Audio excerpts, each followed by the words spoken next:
Ouça a partir de agora o programa Acorda Bênção, com o pastor Amaro Correia. Ouça agora a voz do divino. A voz do divino.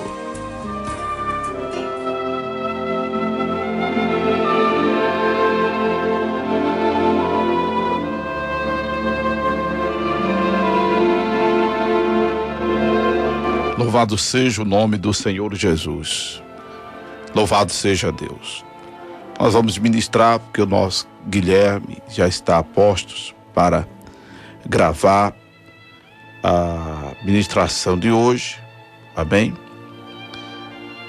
E aí chegamos à segunda parte desta abordagem de Marcos, capítulo 2, que estamos fazendo ela em duas partes por conta da exiguidade do nosso tempo. O tempo é curto, o programa só tem 2 horas de duração.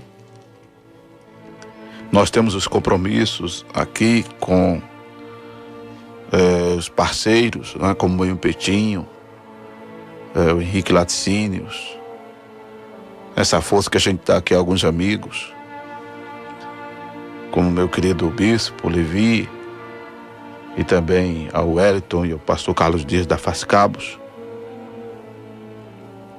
E é isso que toma um tempo. Também a necessidade de passar para os amados a informação de como fazer suas ofertas chegarem para que paguemos a rádio. E aí, se faz necessário, né,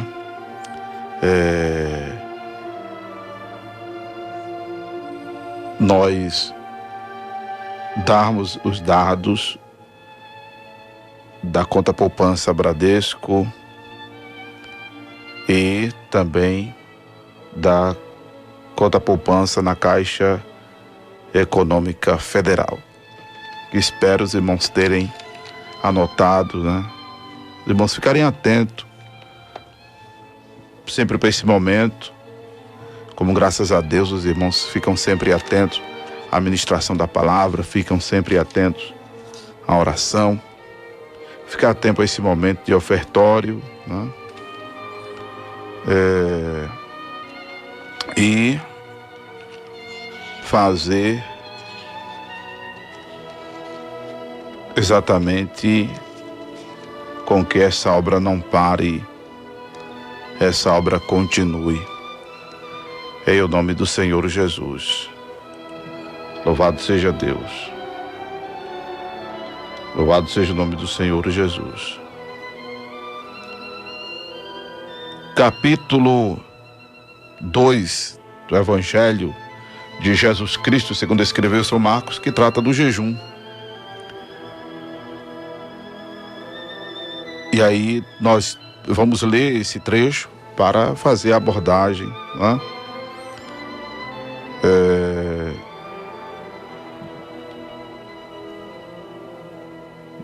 Do versículo 18 ao versículo 22.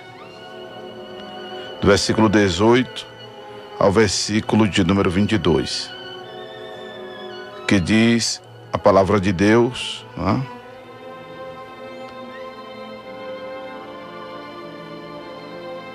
Que os discípulos de João e os fariseus jejuavam. E foram e disseram-lhe: por que jejuam os discípulos de João e os dos fariseus, e não jejuam os teus discípulos? E Jesus disse-lhes: podem porventura os filhos das bodas jejuar, enquanto está com ele o esposo? Não podem jejuar enquanto tem consigo o esposo. Mas dias virão em que lhe será tirado o esposo, e então jejuarão naqueles dias. Ninguém costura remendo de pano novo em veste velha, porque o mesmo remendo novo rompe o velho, e a rotura fica maior. E ninguém põe vinho novo em odres velhos. Do contrário, o vinho novo rompe os odres. E, em tornar-se o vinho, os odres estragam-se. O vinho novo deve ser posto em odres novos. Louvado seja Deus. Bem, a primeira questão aqui é sobre o jejum. E eu fiquei de abordar sobre a necessidade do jejum, o significado do jejum, a importância do jejum e como jejuar. Que o texto aqui, ele já traz para nós uma clareza de que, inclusive na resposta de Jesus, que enquanto o esposo ou o noivo estivesse com os convidados, eles não jejuavam porque o momento era de celebração, o momento era de festa. E os noivos e os convidados estavam ali para jejuarem. Os convidados estavam ali para comemorarem as bodas, comemorar o casamento. Não estavam ali para jejuar.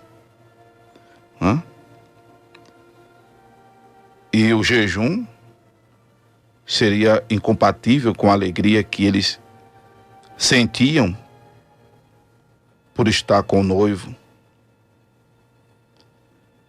Porque a ideia do jejum é de abatimento. A ideia do jejum é de um certo contristamento. A ideia do jejum é a ideia de um sacrifício. É a ideia de um afligimento à alma. E aí, jejuar com a presença do noivo seria algo assim incompatível a essa então realidade. Que por causa da presença de Jesus na vida dos discípulos, eles não passavam por uma necessidade disso. Não passavam por uma necessidade de jejuar. Por isso que Jesus disse em que dias viriam que lhe seria tirado o esposo, então jejuariam naqueles dias. Hoje, líderes doutrinando a desnecessidade de jejuar, contrariando inclusive este princípio aqui de Jesus, que mostra ao contrário, mostra exatamente a necessidade de jejuar, porque o esposo foi tirado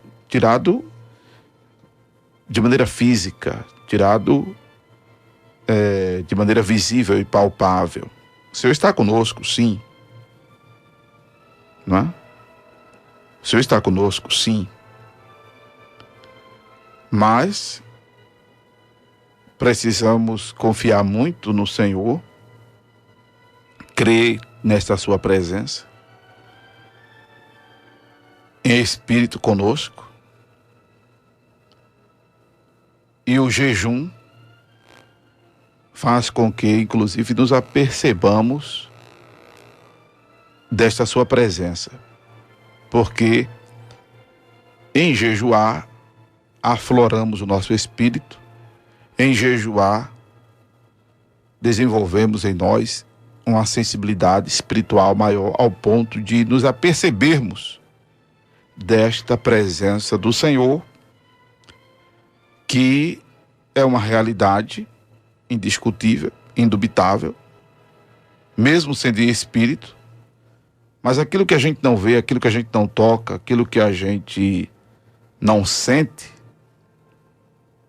traz para nós alguns conflitos. Traz para nós alguns conflitos, não é? A gente não vê, a gente não toca, a gente não sente. E nem sempre a gente sente essa presença do Senhor, mesmo ela sendo uma realidade.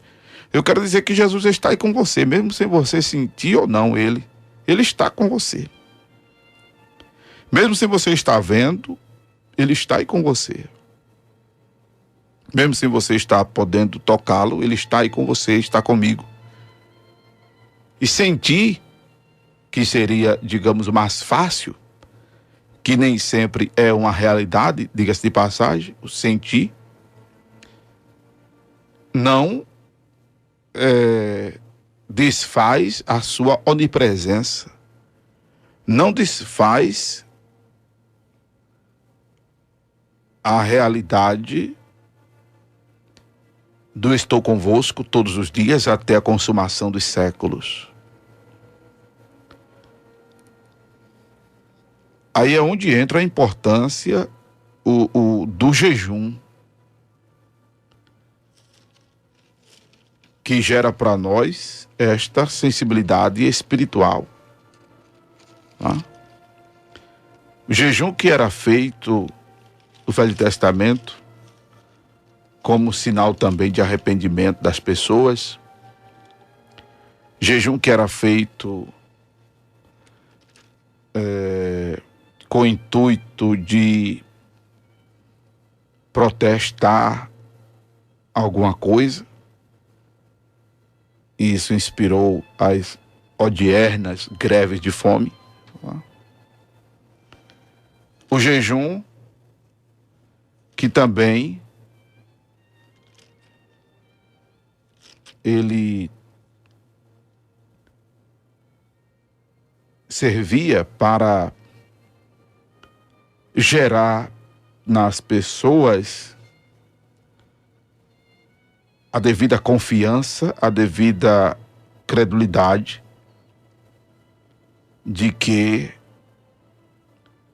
o objeto da reivindicação, ou o objetivo da reivindicação fosse atendido por quem estivesse sendo acionado, por quem estivesse sendo solicitado.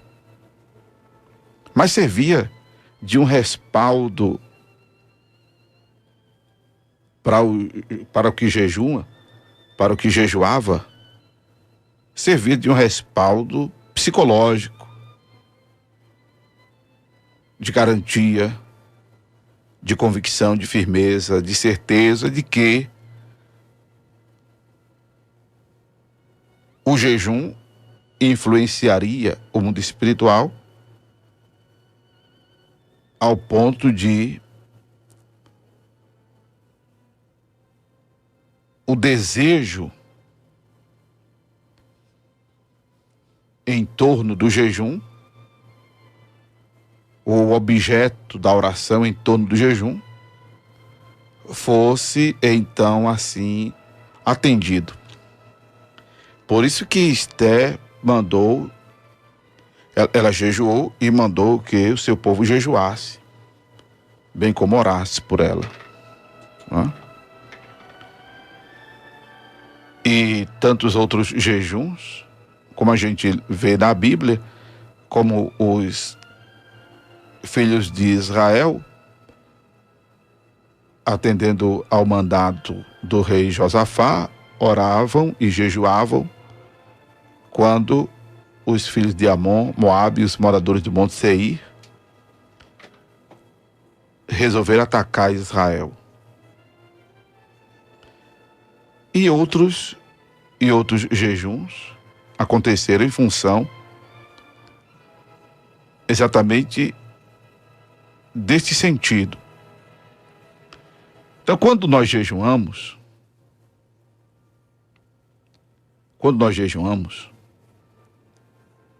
nós passamos a mexer com a nossa estrutura espiritual. Fisicamente a gente se abate, não é? Por isso que em Mateus capítulo 6, versículo 16, fala de estar contristado. o que não devemos nos mostrar aos homens. Os fariseus foram criticados porque usavam de hipocrisia, mostrando-se contristado aos homens para que percebessem que jejuavam. Jesus manda que, no versículo 18 de Mateus 6, não nos mostremos aos homens contristados para que saibam que jejuamos. Mas façamos isso de maneira imperceptível às pessoas. Por isso que, ao jejuarmos, devemos lavar a cabeça, lavar o rosto, ou seja, não demonstrar que estamos jejuando. Se você pode tomar banho, se você pode, escova os dentes, né? Para que evite mostrar exatamente que está jejuando. A gente percebe então que isso é uma coisa muito privativa, muito pessoal, muito particular. Né? É algo assim, estilo pijama. Né? É um negócio muito reservado, o jejum. E quando jejuamos, esse abatimento gerado ao corpo, que afeta a nossa alma, faz com que seja acionado em nós, psicologicamente, uma ousadia, pelo fato de estarmos nos sacrificando, de estarmos nos abatendo. E esta ousadia, ela se transforma em um vigor espiritual, ela se transforma em uma disposição espiritual que a gente chama de ousadia. Ousadia.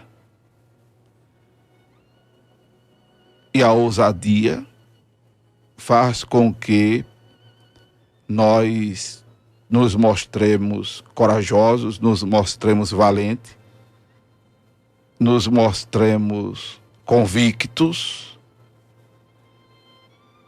de determinada coisa.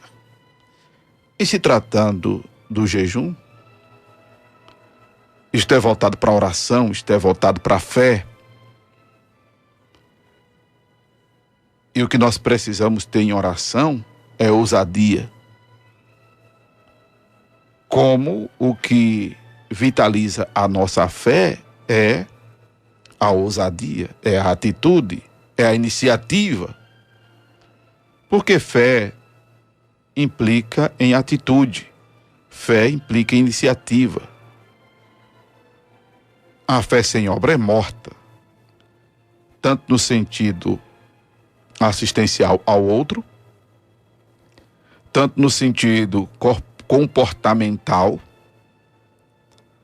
como no sentido de iniciativa, de atitude. A fé sem obra se torna morta sem uma atitude. Por isso que é importante jejuar. Agora só vai entender melhor isso que eu estou falando quem jejuar a partir de então, ou quem já faz jejum. Mas falando disso, é importante entender que essa explicação que eu estou dando faz com que o jejum se distancie de ser uma moeda de troca. Não é jejuar para receber, é jejuar pelo menos para ter coragem de pedir. E a certeza de que tem tudo para receber. E aí você pede, roga com entusiasmo, com vibração. É importante entender, amados, eu falei dia desses, que é uma engrenagem. As verdades bíblicas, elas são uma engrenagem. E é importante entender que até jejuando por alguém, ou por alguma coisa que depende da vontade alheia, o jejum pode não ser eficaz. É importante o crente andar com os pés no chão com relação a isso. É importante o crente andar com os pés no chão em relação a isso. Também não significa dizer que o jejum vai dobrar o braço de Deus.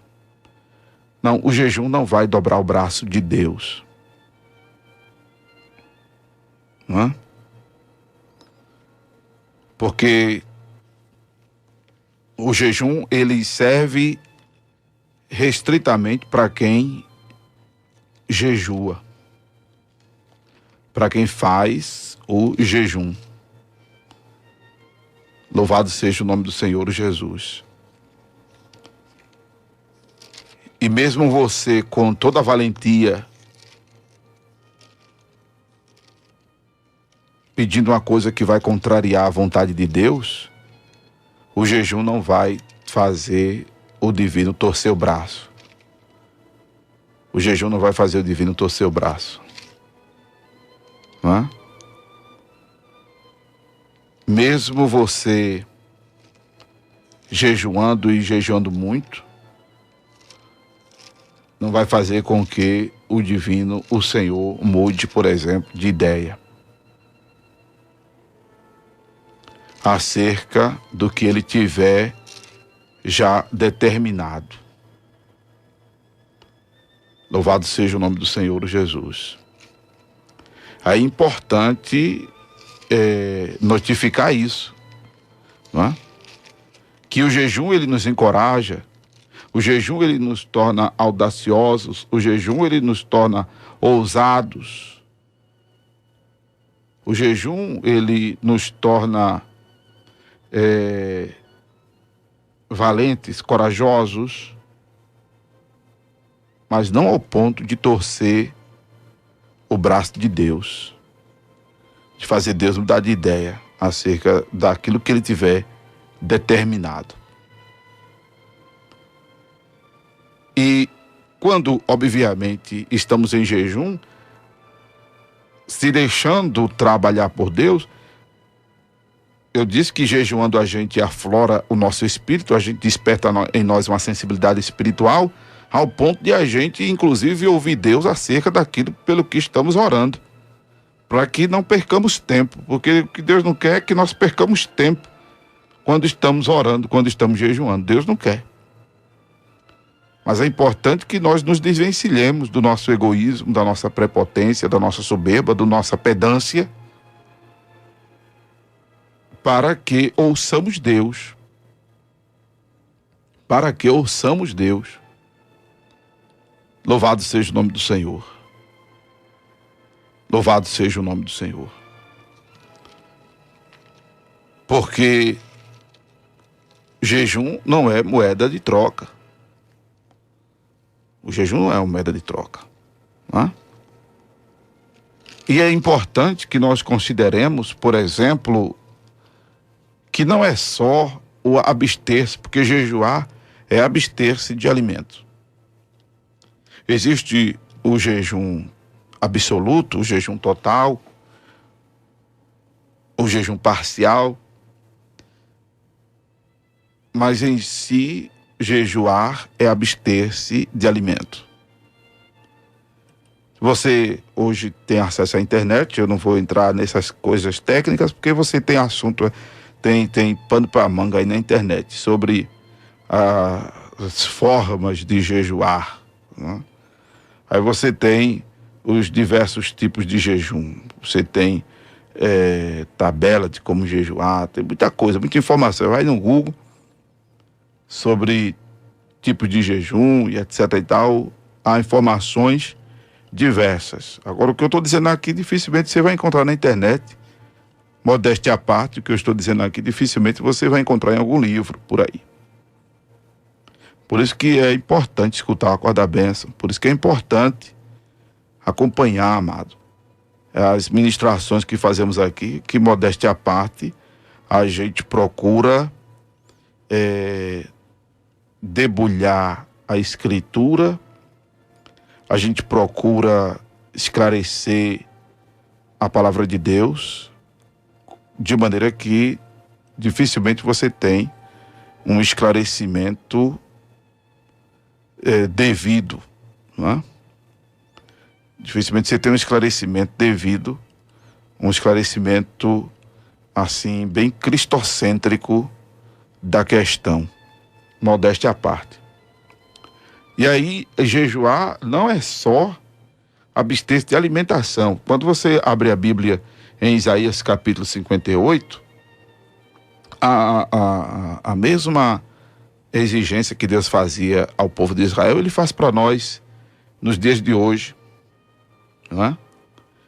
Se bem que o Senhor se dirigia aqui às lideranças de Israel para que soltasse as ligaduras da impiedade, se desfizesse das ataduras do jugo, deixasse livre os quebrantados e que despedaçasse todo o jugo.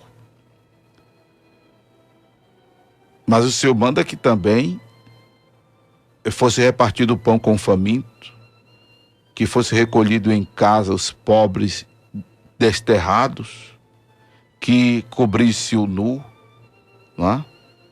Louvado seja Deus. É Isaías 58, versículo 6 em diante.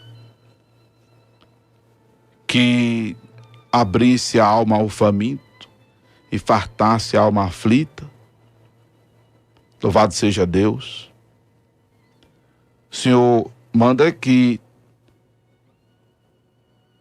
se desviasse o pé do sábado. Deixa eu ver aqui o versículo 13. Deixa eu ler esse versículo com cuidado, né? Que a gente vai falar do sábado já já.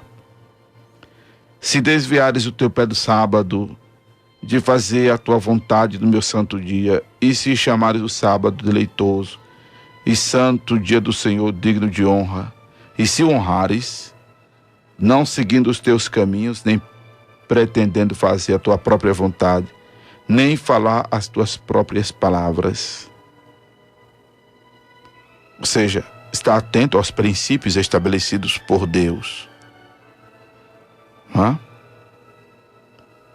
Então, tudo isso aqui, em Isaías 58, devia ser considerado para que o jejum se tornasse eficaz do povo de Israel.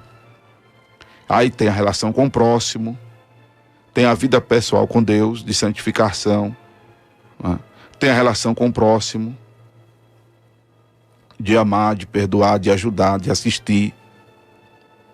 E tem a relação com Deus, que é a observância aos seus princípios, aos seus valores, e coadunar sua vida aos conceitos de Deus sobre quaisquer coisa com as quais você se deparar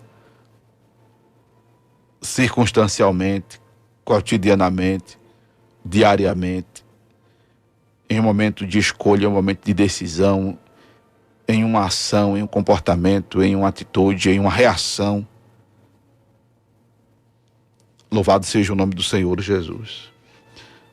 É muita coisa. É muita coisa. Por isso que a Bíblia diz que a vereda do justo é como a luz da aurora, que vai brilhando, brilhando, até ser dia perfeito. Você não vai absorver tudo de uma vez. Você não vai absorver tudo de um dia para o outro. Passo a passo. Mas é procurando ser um cristão mais autêntico que você vai fazer jus a este princípio da devoção, que é o jejum. Que em jejuando, volto a dizer, você só fará bem a você mesmo. Tá? Então, como jejuar? Vamos a uma explicação prática. Pastor, como é que eu faço um jejum? A orientação que eu dou é que você, por exemplo, se alimente de maneira leve antes de dormir. Né? Não vá pensar assim, rapaz, já que eu vou ficar sem comer tantas horas, eu vou comer um boi, eu vou comer uma cuscuzeira cheia de cuscuz, eu vou comer um quilo de inhame, 1 quilo de macaxeira, eu vou comer uma palma de banana para aguentar o tempo que eu vou passar sem comer. Não, eu vou comer pirão. Não, não é isso. Não faça isso. Porque senão você vai pesar o seu estômago, não é? Vai pesar o seu estômago. E ainda dormir de barriga cheia, você vai ter até pesadelo. Né? E dormir de barriga cheia, você vai ter até pesadelo. A sugestão que eu dou é que você, antes de dormir, coma alguma coisa suave, leve. Dê o tempo devido à digestão, né? Até porque esse negócio de comer e dormir vai gerar problemas gástricos lá na frente. O ideal é dar um tempo. A sugestão que a medicina dá é que se deite meia hora depois de comer qualquer coisa, se deite meia hora depois. Mas, dependendo do que você ingerir, tem um processo metabólico dentro de você, que aí você deve ter noção de que esse metabolismo foi feito para que você possa dormir, deitar sem qualquer problema. Aí, antes de dormir, uma sugestão, antes de dormir você vai fazer a sua devoção, né? Eu imagino que você, antes de dormir, você faz a sua devoção, jejuando ou não jejuando, você vai fazer a sua devoção, você faz a sua devoção, você vai orar, você de repente canta alguns hinos, você lê um texto da Bíblia antes de dormir. Aí você faz isso, né? Aí quando você estiver fazendo isso, aí você apresenta o seu corpo em sacrifício vivo, que é o jejum. Você diz a Deus: Senhor, eu pretendo passar algumas horas em jejum, depois que me acordar, né? Eu pretendo me abster de alimentos e estar em oração. Eu sugiro, viu, amados irmãos ouvintes, que você faça isso quando você puder, na manhã subsequente, não é? Você possa estar em oração. Há quem opte por ir trabalhar em jejum e estudar em jejum. Eu não aconselho. Eu particularmente não aconselho. Agora, claro, se você tiver um organismo, um físico, uma estrutura física que suporte isso, tudo bem. Mas é um caso a pensar. Para não estar passando mal no meio do caminho, não estar passando mal na escola, na faculdade. Tem gente que vai fazer até um trabalho braçal e inventa de jejuar. Aí vai carregar peso. O que pode acontecer é de a pessoa sentir-se mal e ter sérios problemas. Por isso que eu estou falando de que é mais sugestivo você fazer isso, por exemplo, quando você pode, na manhã subsequente, estar em oração. Se não pode ir a uma igreja, orar em casa, ficar orando em casa, e em algum lugar reservado que você possa estar orando. Aí você diz: pastor, então se dá assim, eu nunca vou jejuar. Mas você não tem uma folga? Não tem um sábado em casa de manhã, um domingo de manhã em casa? Não é? Ou então você, como algumas pessoas fazem, você se abstém da alimentação da noite, da janta, por exemplo. Eu não vou jantar. E aí você fica sem jantar até o café da manhã. Pronto. À noite você está na igreja. A barriga vai fazer cada zoada terrível. fome, né? Aí você, não, eu estou em jejum, estou sacrificando a minha janta. Porque o tempo que eu tenho de estar na igreja orando é esse, à noite. E pode fazer assim, pastor? Pode. Tudo que fizermos tem que ter fé. A Bíblia diz que o que for feito sem fé é pecado. Mas você não se absteve da janta por causa do tempo que você só tem à noite de estar na igreja? Se você tiver fé, surtirá tanto efeito como se fosse pela manhã. Aí você diz, mas eu já tomei café, eu almocei. Sim, mas do tempo que você deve ter feito o lanche até a janta, né, até o almoço já foi embora. Já se transformou em energia para o seu organismo. Né? E se a gente for pensar direito, só mudou o expediente, com o intervalo do sono, inclusive. Mas quando você está dormindo, você está recobrando as energias, está descansando. Então, é até mais sacrificial, se for o caso, você abster-se da janta para fazer um jejum noturno, né? Para fazer um jejum noturno. E aí você vai orar a Deus. Vai orar a Deus. E esse momento que você está em jejum, isso vai ser trabalhado no seu psicológico, isso vai se processar de uma maneira tão indescritível que você vai se sentir uma pessoa vigorada espiritualmente, vai se sentir uma pessoa audaciosa espiritualmente. Eu explico isso como, por exemplo, uma pessoa que se esforça para fazer um concurso, para fazer um teste, e treina, e estuda, e quando é aprovado diz alguém para a pessoa, parabéns, aí a pessoa diz, obrigado, mas eu me esforcei para passar, eu treinei para conseguir, eu fiz por onde, né? Não se acha na dignidade de ter aquele objetivo alcançado? Pronto, o jejum, ele gera essa dignidade em nós do alcance do objeto das nossas orações. Agora, volto a dizer, aquilo que depende da vontade alheia, nem sempre os resultados são positivos. Então você tem que ver pelo que está jejuando. Pelo que está jejuando. Até porque se for por alguém, até por você mesmo, porque para você vencer, por exemplo, as tentações, o jejum vai ajudar, mas não é determinante para que você vença a tentação.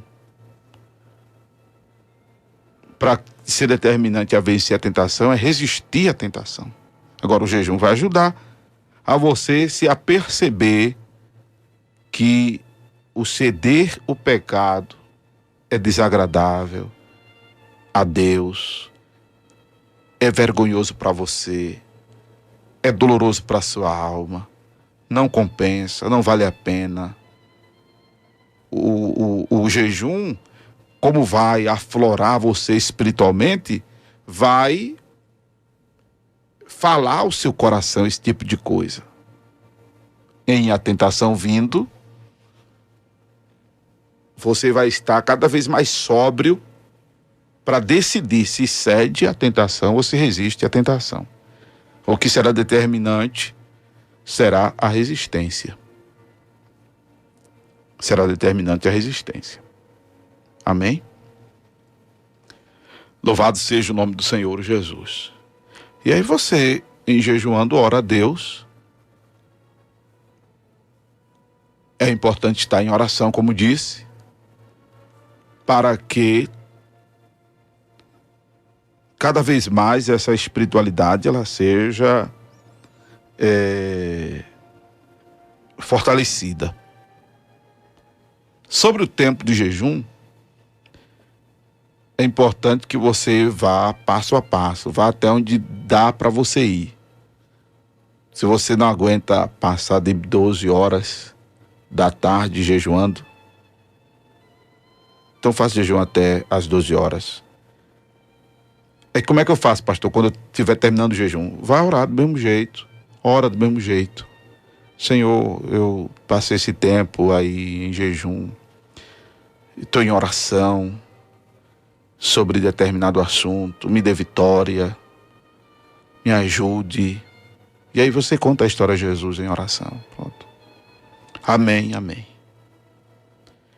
Agora, na hora de comer, olha, preste atenção, não vai querer descontar o novo e o velho. Ah, rapaz, eu não tomei café da manhã, então bota uma montanha aí no prato, que eu vou comer por 2, eu vou comer agora descontando o não ter tomado café da manhã.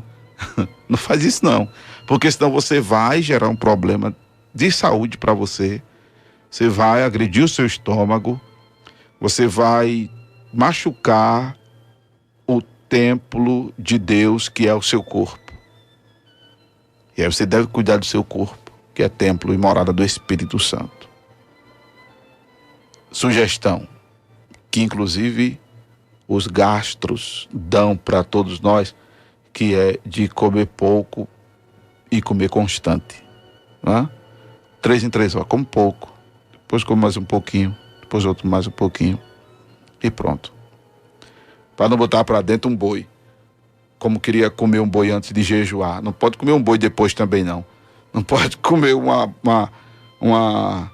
como é o nome de fazer cuscuz? Uma cuscuzeira antes ou então uma cuscuzeira depois de fazer o jejum. Não pode querer comer uma palma de banana antes de jejuar ou então depois de fazer jejum. Pelo amor de Deus. É ovelha, é um cavalo. Né? Preste atenção.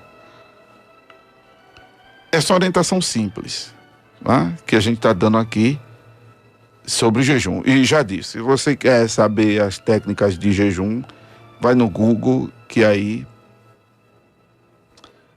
tem aí algumas formas técnicas de jejuar. Estou dando um negócio aqui muito prático, elementar, porém muito prático. Amém? Louvado seja Deus. Voltando a Marcos, capítulo de número 2. Voltando a Marcos, capítulo de número 2. Louvado seja o nome do Senhor Jesus. Aqui nós temos sobre versículo 21 e 22, que não se pode colocar remendo novo em veste velha, nem odres, nem vinho novo em odres velhos. Tá? Louvado seja o nome do Senhor Jesus. Quando nós lemos Mateus capítulo 9, nós tratamos disso. Que a ênfase de Jesus, que recai sobre a preservação do vinho novo, pelo tempo que for possível, não é? Quando os vários métodos empregados nos tempos bíblicos para conservar o vinho em estado doce e sem fermentação, era que, por exemplo, o vinho novo em odres velhos, lá no capítulo 9, versículo 17,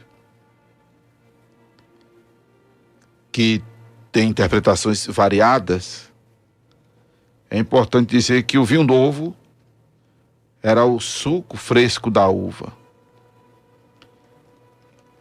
E à medida que ele começava a fermentar, os odres novos, feitos de pele, esticavam-se, sem se romper, ao passo que, se fossem odres velhos, se romperiam.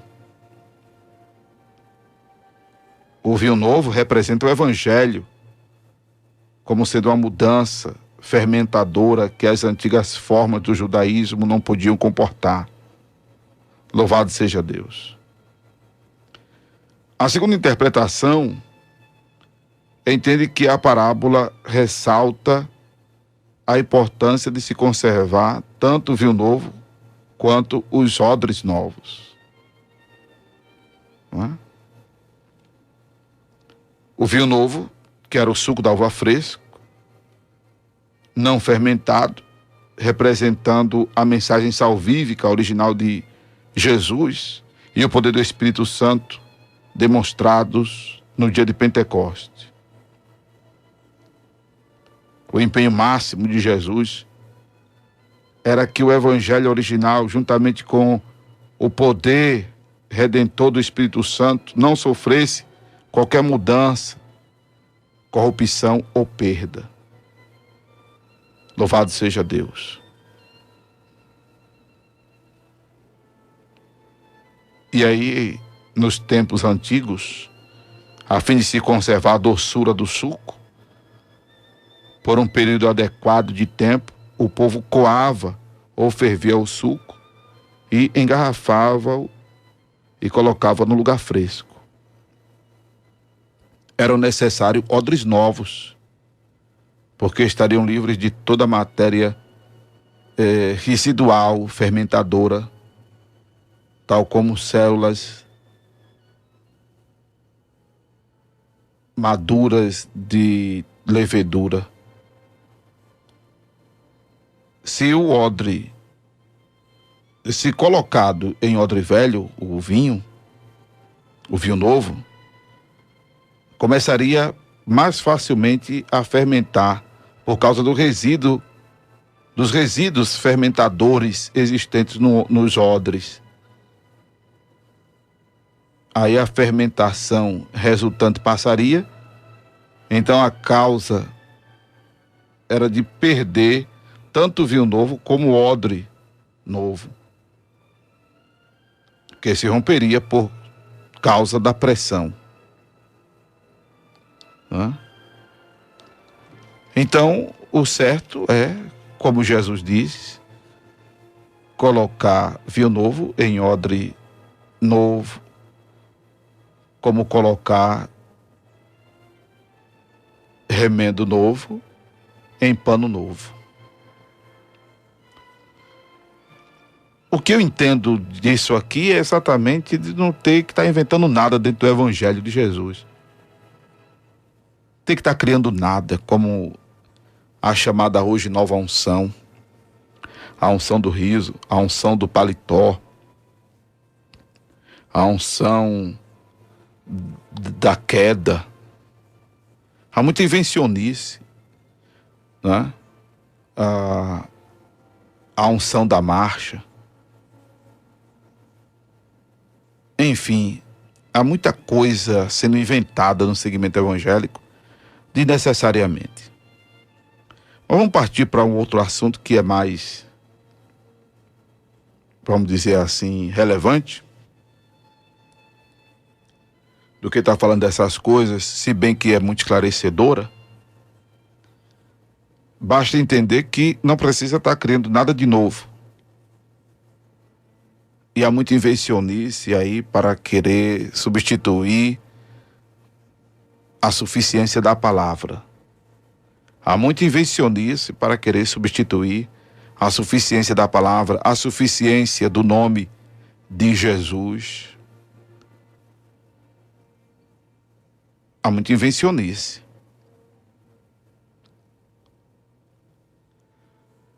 Jesus é o Senhor do sábado.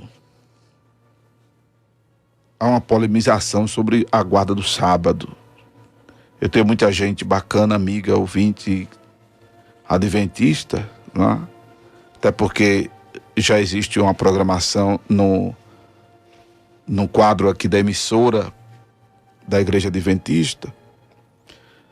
Mas é importante entender, amados, como está escrito em Romanos capítulo 14,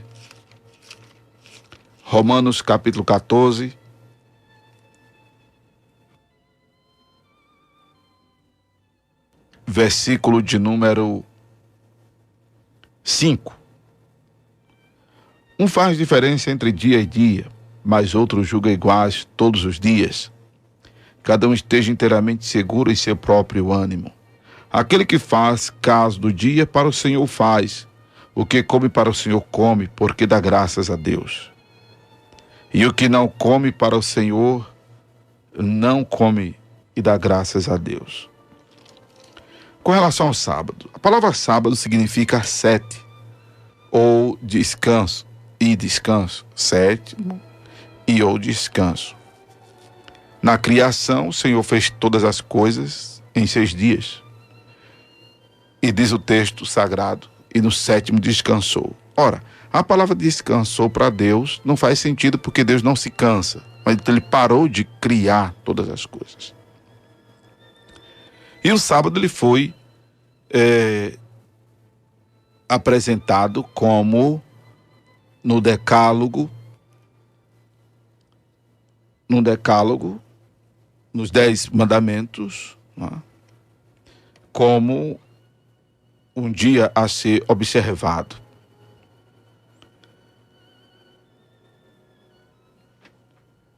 A gente observa aqui na Escritura em Romanos que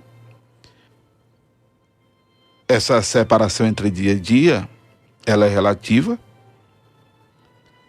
quando se trata de guardar o dia em dedicação a Deus. Porque a ideia do sábado ou do descanso era para que exatamente os homens, nós, passássemos a confiar no Senhor, como está escrito no livro de Salmos, que inútil é comer o pão de dores, dormir tarde, acordar cedo, porque o Senhor dá aos seus amados o sono. Não é? Então, é exatamente para que não haja em nós um sentimento de avareza, uma ansiedade pelo dia de amanhã, como o Senhor diz que o dia de amanhã pertence a Ele, e de que, assim como nem mesmo Salomão se vestiu como os lírios dos vales, ou como os lírios do campo, e o Senhor os vestia tão esplendidamente que no outro dia eram secados e lançados ao fogo, assim como também o Senhor cuida das aves do céu, que não semeiam nem ceifam, e o Senhor as alimenta.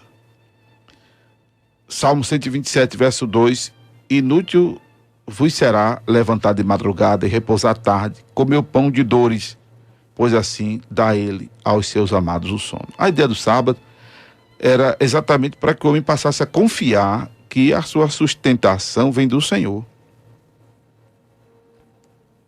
Passasse a confiar que a sua sustentação vem do Senhor. O que Jesus critica aqui por parte dos fariseus é o fato de que os discípulos não estavam colhendo, os discípulos não estavam colhendo as espigas em função da ceifa, eles estavam colhendo para comer. Era proibido colher como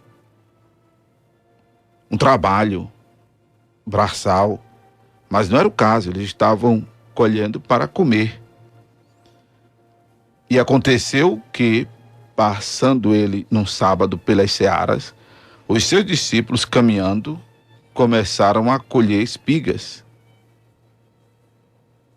E eles não estavam fazendo a ceifa, eles estavam colhendo para comer. As espigas estavam já lá caídas. Aí os fariseus: vês porque fazem no sábado o que não é lícito? Mas ele lhe disse: nunca lestes o que fez Davi, quando estava em necessidade e teve fome, ele e os que com ele estavam? Ora, Davi entrou no templo, amados, né? Na época de Abiatar, sumo sacerdote, e comeu os pães da proposição, dos quais não era lícito comer, senão os sacerdotes. Os sacerdotes que, inclusive, também comiam os pães da proposição em pleno sábado. Aí é o que o Senhor disse, que o sábado foi feito por causa do homem, e não o homem por causa do sábado. E aí no versículo de número 28, Jesus é bem categórico e taxativo em dizer que o Filho do Homem até do sábado é Senhor. Louvado seja Deus. O sábado foi instituído por Deus para exatamente trazer a ideia de descanso, que é uma bênção para o ser humano.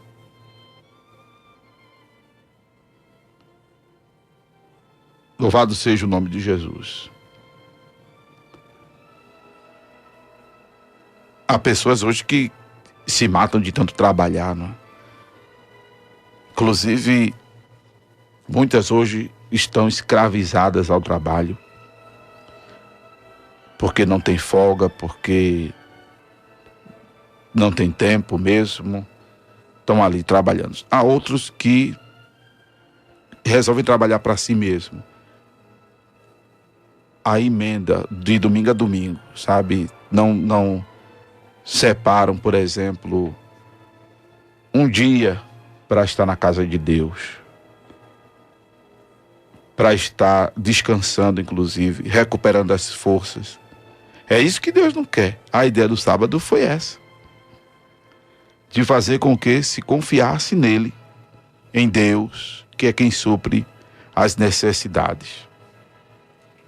Há uma polemização desnecessária, há uma polêmica desnecessária, e há um legalismo voltado para este princípio do sábado, como se o não guardar o sábado faz com que a pessoa se torne filha de Satanás ou esteja condenada ao inferno, que não é o caso. Ninguém é salvo nem condenado por guardar o sábado nesse segmento religioso, como tem sido implantado. A salvação está em Jesus.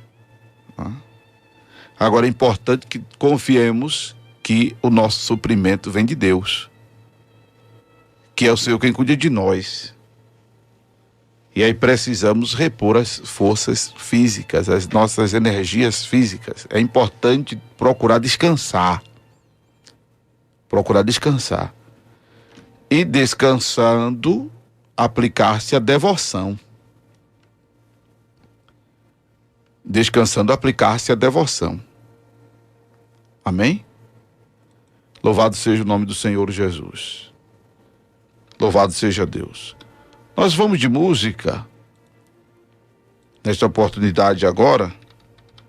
Quero ver se eu acho aqui um hino que eu estava me lembrando dele um dia desses, não é?